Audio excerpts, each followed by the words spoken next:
Hello friends, कैसे हैं आप लोग। स्वागत है हमारे चैनल मूवी काउंटडाउन में। अगर आपने हमारा चैनल सब्सक्राइब नहीं किया तो बेल आइकन दबा के सब्सक्राइब करें। आज हम एक्सप्लेन करने वाले हैं एक्स्ट्रा ऑर्डिनरी अटॉर्नी वू के 4 एपिसोड को। इससे पहले आप लोगों से रिक्वेस्ट है कि चैनल को सब्सक्राइब करिए, एटलीस्ट 1000 सब्सक्राइबर करें ताकि मैं और भी एपिसोड एक्सप्लेन कर सकूँ। इतनी कम सब्सक्राइबर होने पर इतनी मेहनत करने से कोई फायदा नहीं, तो प्लीज चैनल को सब्सक्राइब करें। एपिसोड की स्टार्टिंग में हमें गाँव का दिखाया जाता है जहाँ पर 2 बड़े भाई अपने छोटे भाई से मिलने गांव पर आते और उसके घर पे काम चल रहा था। तो तीनों लोग अंदर बात करने चले जाते, जहाँ पे हमें पता चलता है दोनों बड़े भाई सिटी में रहते और छोटा भाई गांव में रहता है। छोटा भाई किसानी करता है। तभी वो लोग उसको बताते हैं कि हमारी एक जमीन गवर्नमेंट डेवलपमेंट के एरिया के अंदर आ गई है, जिसके लिए गवर्नमेंट उसे कंपनसेशन के लिए 10 बिलियन कोरियाई रुपए देती है। जिस पर दोनों बड़े भाई अपने छोटे भाई को बेवकूफ बनाते हुए अपना हक जमाते और उसे गलत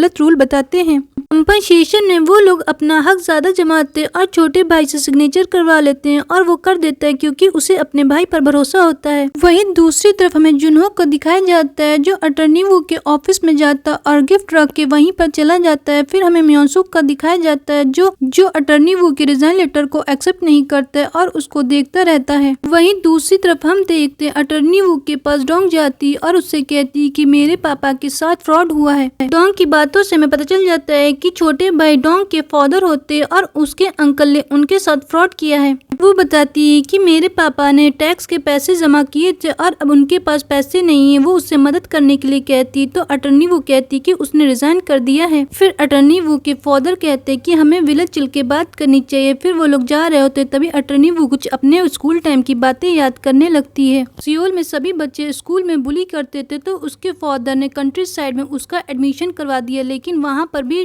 अटॉर्नी वू को सभी बच्चे बुली करते थे, जिस वजह से अटॉर्नी वू परेशान होकर स्टाफ में छुप जाती थी और वो लोगों से बचने लगी थी। फिर एक दिन क्लास का दिखाया जाता है। अटॉर्नी वू को एक लड़की पेपर देती और उससे कहती ये सवाल मैम से पूछना। अटॉर्नी वू वो पेपर पढ़ने लगती है और ये सब डोंग देख रही होती। तभी मैम आकर उसे थप्पड़ मार देती है क्योंकि उस लड़की ने मैम के बारे में उल्टा सीधा लिखा होता है। मैम के जाने के बाद डोंग वहाँ पर आती और वो भी उस लड़की को थप्पड़ मारते हुए कहती कि दोबारा से वो ऐसी गलती न कर जाए। डोंग उस लड़की को वार्निंग देती है और पूरे क्लास को भी वार्निंग देती है कि आज के बाद वो अटॉर्नी वू को परेशान न करे। ये देख अटॉर्नी वू को काफी अच्छा लगता है क्योंकि डोंग एक धाकड़ लड़की होती है। डोंग को डांस करना काफी पसंद होता है तो वो स्कूल में ही डांस करने लगती है। फिर वो रास्ते में जा रही होती तभी वहाँ पर अटॉर्नी वू उसका इंतजार करके उससे बातें करती है। अटॉर्नी वू डोंग से कहती अगर तुम मेरी दोस्त बन जाओगी तो मैं सेफ रहूंगी, जहाँ पर डोंग भी उसका प्रपोजल एक्सेप्ट कर लेती है। तभी सभी लोग डोंग की फैमिली के पास पहुंच जाते हैं, जहाँ पर वो अटॉर्नी वू को डॉक्यूमेंट दिखाते हैं। जिसके बाद अटॉर्नी वू कहती कि हम लोग फ्रॉड के लिए सिविल केस कर सकते हैं, तो डोंग के फादर केस के लिए मान जाते हैं। वहीं दूसरी तरफ डोंग लॉ फॉर्म में जाती तो अटॉर्नी वू उससे फोन से बातें करके म्योनसुक से मिलने के लिए कहती है। डोंग जैसे ही अंदर जाती है उसे मिनवू दिखाई देता और उसे वो पहली नजर में पसंद करने लगती। वहाँ पर जुनहो भी खड़ा होता है। फिर डोंग जुनहो से म्योनसुक के बारे में पूछकर बताती है कि वो अटॉर्नी वू की दोस्त। ये सुनते ही जुनहो काफी खुश हो जाता है। जुनहो की ये एक्टिविटीज देखकर डोंग समझ जाती है कि वो अटॉर्नी वू को पसंद करता है।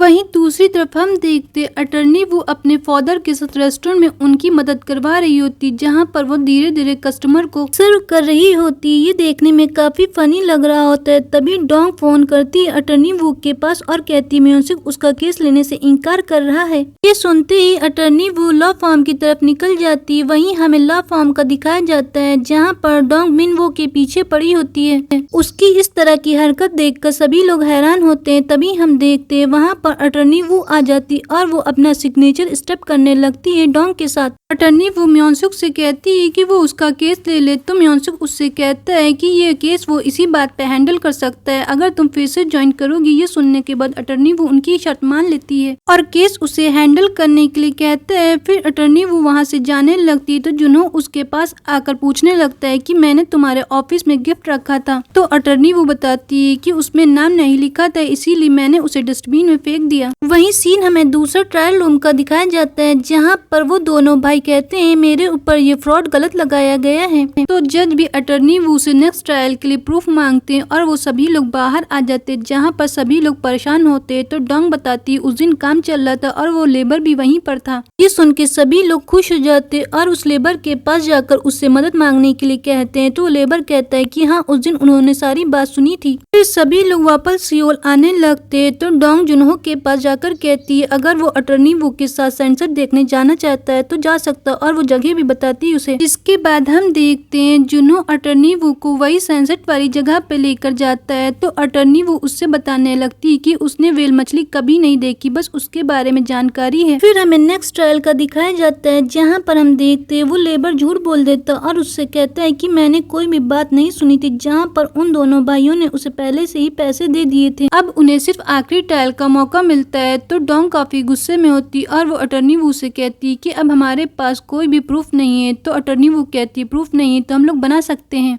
वहीं दूसरी तरफ हमें वही फ्रॉड वाले भाई दिखाए जाते अपने फादर के मेमोरियल में खड़े होते। तभी वहाँ पर डोंग शराब पीकर आ जाती और उनको उल्टा सीधा कहने लगती है। डोंग की ये बिहेवियर को देखने के बाद उसके अंकल उसे थप्पड़ मार देते, जहाँ पर डोंग के फादर भी लड़ाई करने लगते और सभी में चारों तरफ लड़ाई होने लगती है। तो डोंग की माँ पुलिस को फोन करके वहाँ पर बुलवाती है। वहीं सीन हमें तीसरे ट्रायल का दिखाया जाता है, जहाँ पर अटर्नी वू अपोजिट पार्टी पर मारपीट का आरोप लगाती है और केस के रीजन को एक्सटेंड करने के लिए बोलती है। साथ ही मारपीट के कारण पहले हो चुके कॉन्ट्रैक्ट को कैंसिल कर दिया जाता है। अपोजिट पार्टी के पास कोई प्रूफ नहीं होता है तो कॉन्ट्रैक्ट कैंसिल हो जाता है। ये एक चाल होती है जो अटर्नी वू ने करवाई होती है। कॉन्ट्रैक्ट को कैंसिल कराने के बाद जहाँ पर डोंग काफी खुश होती है। वहीं दूसरे दिन का सीन दिखाया जाता है, जहाँ पर जुनहो अटर्नी वू को कॉन्फ्रेंस रूम में लेकर जाता है। वहाँ पर लगी उसे व्हेल मछली की फोटो दिखाता है। ये देखकर अटर्नी वू काफी खुश होती है। वहीं दूसरी तरफ हम देखते हैं डोंग के अंकल आते हैं उसके फादर के पास और माफी मांगते हैं। फिर अटर्नी वू उनको एक कॉन्ट्रैक्ट देती है, जिसके बाद डोंग के फादर पूरे पैसे के मालिक होते हैं, लेकिन वो तीनों में बराबर पैसा बांट देते हैं। ये देखकर अटर्नी वू का कॉन्फिडेंस बढ़ जाता है और वो अपने नेम प्लेट को लेकर अपने ऑफिस में लगाकर खुश हो जाती है। वही सीन हमें एक फ्लैशबैक का दिखाया जाता है, जहाँ पर हम देखते हैं लॉ फर्म की सीईओ अटर्नी वू के फादर के पास जाकर उससे माफी मांगती हैं। वो उनसे कहती है कि वो अटर्नी वू के नाम को बिना जाने ही उनकी कंपनी ने उसे रिजेक्ट कर दिया। वो उसको अपनी लॉ फर्म में लाना चाहती हैं और उनकी बातों से हमें लगता है कि उनका कोई रिलेशन अटर्नी वू के साथ है। वो जब वापस जाती है तो अटर्नी वू की फोटो देखती और उससे कहने लगती हैं कि इसकी आंखें बिल्कुल माँ की तरह हैं। और ये एपिसोड हमारा यहीं पे खत्म हो जाता है। अगर आपको हमारी वीडियो पसंद आई तो लाइक करें, शेयर करें, प्लीज सब्सक्राइब जरूर करें।